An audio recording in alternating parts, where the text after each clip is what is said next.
படத்தோட கதை எழுதுறது கோயம்புத்தூர் தான். இந்த படத்துடைய முதல் நாள் ஷூட்டிங் முடிக்கலாம் ஸ்டார்ட் பண்ணோம். இப்போ ஒரு காப்பி ஃபிலிமாக இது காரணமாக கோயம்புத்தூர் பேர் தரமப்பட்டி ஏரியா காப்பி ஃபிலிமாக வந்துருக்கு. இன்னைக்கு வந்து ஃபுல்லாக ஆரம்பிச்சு இன்னைக்கு வெற்றி அப்படின்னு நான் எழுதுறோம். என்னுடைய ரோகியத்துக்கு ராமன் சார் கால் பண்ணி அவ்வளோ இப்போட வெற்றியை மனிதா கொடுத்த தமிழக மக்களுக்கு ரொம்ப நன்றி. எப்போதுமே ஒரு நல்ல படத்தை ஒரு வித்தியாசமான ஒரு முயற்சியை பாராட்டிகிட்டே இருக்கக்கூடிய அவங்களுடைய அந்த ஆதரவும் அவருடைய அரவணைப்பும் கைதட்டது தான் எங்களை மாதிரி இயங்க வச்சுட்டு இருக்கு. ரொம்ப நன்றி.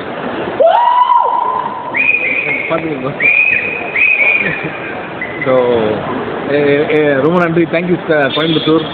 ஏன்னா வந்து இந்த படம் வந்து ராம் சார் கோயம்புத்தூர் தான். உண்மைக்கு தான் கோயம்புத்தூரில் வந்தால் கல்யாணம்லாம் சொல்லுவார். ஷூட்டிங் கேட்டால் கோயம்புத்தூர் பக்கத்தில் அப்படின்னாரு. ஷூட்டிங்க்கு வந்திருக்கோம், நிறைய தடவை கோயம்புத்தூர் வந்திருக்கோம். இதுதான் ஃபஸ்ட் டைம் கோயம்புத்தூருக்கு எப்படி வந்திருக்கோம், ஒரு படத்தை வெற்றியை கொண்டாடுறதுக்காக வந்திருக்கோம். Thank you Ram sir, thank you Siva sir, ரொம்ப நன்றி உங்களுடைய ஹெல்ப்புக்கெலாம். அண்ட் கோயம்புத்தூர் மக்கள் வந்து எப்பவுமே very very appreciating and very very encouraging. So இந்த வெற்றியை ஃபஸ்ட்டு டே நேற்று நைட்டு 1 மணிக்கு சார் நீங்கள் தூங்க 2 மணிக்கு சார் 2 மணிக்கு தூங்கி காலைல 6 மணிக்கு எங்கள் எல்லாரையும் பார்க்கலாம் வந்திருக்கோம். So see all in theaters who watch this. Very excited. Thank you so much. ஒரு சின்ன கேக் கட் பண்ணிடலாம். கேக் வழக்கமாக இருப்பார். ராம் வந்து கொஞ்சம் கலகலப்பான ஒரு படத்தை கொடுத்துருக்காரு. எப்படி முடிஞ்சது? கோயம்புத்தூர் தான் கதை எழுதின ஊர் கோயம்புத்தூர்னால கோயம்புத்தூர் கொஞ்சம் ஜாலியாக தானே இருக்குது. இல்லை பெரும்பாலும் கோயம்புத்தூர் ஜாலியாக தான் இருக்குது. எனக்கே அவர்கிட்ட ஒரு கேள்வி இருக்குது. அது நல்லா தானே இருக்குது, சந்தோஷமாக தானே இருக்குது, அதை என்ஜாய் பண்ணலாமே. இப்போ ரவிவர்மன் ஃபோன் பண்ணார், ராங் காம்பினேஷன் ரைட் ஃபிலிம் அப்படின்னு சொன்னார். அது மாதிரி கேமராமேன் ரவிவர்மன் சார் சொன்னார். ஒரு நகைச்சுவை நடிகர்கிட்ட வந்து வேற நீங்கள் சிவாக்கிட்ட இந்த உங்கள்கிட்ட மாற்றி அந்த கதை பண்ணீங்க. இந்த பர்டிகுலர் பிளாட்டை இப்படி பண்ணணும் அப்படிங்கிறதுக்கான எங்கே இப்போ என்னோட இது என்னன்னா, எந்த நடிகர் வந்தாலும் அவங்களுடைய பலம் என்னவோ அது கதைக்குள்ளே வரணும். சிவாவோட பலம் நகைச்சுவை. நம்ம அந்த கதை எழுதுறப்போ யதார்த்தமாகவும் இருக்கணும், அவருடைய நகைச்சுவை அதுக்குள்ளே இயல்பாகவும் வரணும். இதான் அது மம்முடி சார் வச்சு படம் எடுத்தாலும் சரி, சிவா வச்சு படம் எடுத்தாலும் சரி, அந்த ஹீரோனுடைய ஸ்பெஷாலிட்டின்னு ஒன்று இருக்குல்ல, அதை பண்ணுறதா என்னுடைய வேலை. இந்த படத்துக்கு பொருத்தமாக போச்சு.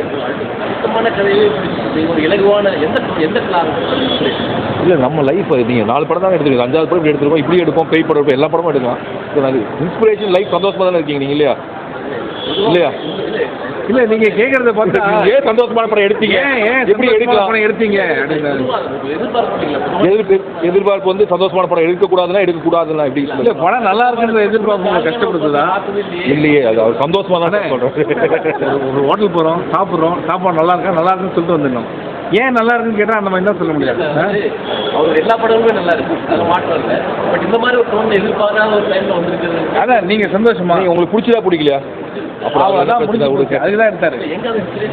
இன்ஸ்பிரேஷன் அதான் கோயம்புத்தூர், இங்கே இருக்கக்கூடிய மக்கள் வாழ்ந்த வாழ்க்கை சந்தோஷமான டைமில் சந்தோஷமான கதை பண்ணுவாங்க. அப்படிதான் ஒவ்வொரு படத்துக்கான இடைவெளியை ரொம்ப அதிகமாக எடுத்துக்கிறீங்க. இந்த தடவை இந்த பெரிய வெற்றி ஆயிடுச்சுல சார், இடைவெளி குறைஞ்சு. இல்லை, இது என்னோட கேள்வி கூட நிறைய இடத்துல கேட்டிருக்கேன் சார். கோயம்புத்தூரில் சொல்கிறேன், இந்த இடைவெளி நீங்கள் திரும்பி விடக்கூடாது, ஓகேங்களா?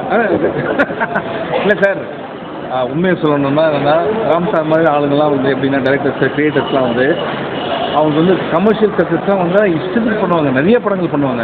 இவர் தெரியாத படத்தெல்லாம் இப்போ பறந்து போய் இன்டர்வியூலேயே 10 வேறு படத்தை பற்றி பேசியிருக்காரு. யோசிச்சு பாருங்கள், இந்த படம்லாம் வந்து பெரிய இன்றைக்கி வந்து இப்போ ரோமியோ பிக்சர்ஸ் ராகுல் சார் ஃபோன் பண்ணி சொல்லும்போது அவ்வளோ சந்தோஷமாக இருக்குது. நீங்கள் கேட்ட கேள்வி, நான் கேட்ட கேள்வி, தமிழ்நாட்டில் மக்கள் கேட்குற எல்லா கேள்வியும் தான் சார். நீங்கள் கூடிய விரைவில் நிறைய படங்கள் பண்ணணும், எங்கள் ஆசை தான். அது பறந்து போய் தொடங்கி வச்சிருச்சுன்னு நினைக்கிறேன். ஏன்னா அது ஒரு கிடைச்சிருக்கக்கூடிய அந்த வணிக ரீதியான பெரிய வெற்றிங்கிறதா அதற்கான கதவுகளை திறக்கும், அது நடந்துட்டு இருக்குன்னு நினைக்கிறேன். தேங்க்யூ எவ்ரிபடி ஓவர் வாட்சிங் தேட்டர்ஸ். தயவுசெய்து இவர் மட்டும் கோபமாகவே இருக்காரு. ஏன் சிலெல்லாம் வந்து அது ஒரு ரெட் ஜாக்கெட் ஃபேமிலி படம், குழந்தைங்க படம்னாங்க. இது உண்மையிலேயே குழந்தைங்க படம் தான். தயவுசெய்து குழந்தைங்களோட சேர்ந்து பெற்றோர்களோட சேர்ந்து எல்லா ஃப்ரெண்ட்ஸு ஃபேமிலியோட எல்லாருமே வந்து பாருங்கள். டெஃபினட்டாக உங்களை டிசப்பாயின்ட் பண்ணாது, நிச்சயமாக என்ஜாய் பண்ணுவாங்க. நாங்கள் இந்த வீக்கெண்ட் இங்கே இருக்கோம். இங்கே மட்டும் இல்லை, எங்கெல்லாம் போகிறோம் சார்? இன்னைக்கு கோயம்புத்தூர், ஈரோடு, சேலம்.